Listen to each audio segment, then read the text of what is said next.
The Ford government's proposed legislation would take away some responsibilities from the conservation authorities in the province. Well, it's ridiculous. Chair of the Hamilton Conservation Authority, Lloyd Ferguson, says if passed, a section of Bill 229 will allow developers wanting to build on conservation land to appeal to the local property appeals tribunal instead of the Conservation's board of directors. And they're not trained on dealing with watershed and conservation issues. A lot of people speculate that they're trying to appease the development industry. That's got to be the only reason. Former chair of Ontario's Greenbelt Council, David Crombie, resigned from his role because of the proposed legislation, saying it will chip away at Ontario's watershed and rob Ontarians of their environmental heritage. It's not just a little leeway.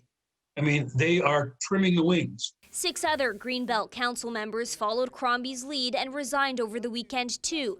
Hamilton Conservative MPP Donna Skelly says the proposed legislation will not jeopardize Ontario's watershed, but provides a more fair process for those looking to develop on conservation land. It doesn't mean that every building permit is going to be granted. They still have to go through the process.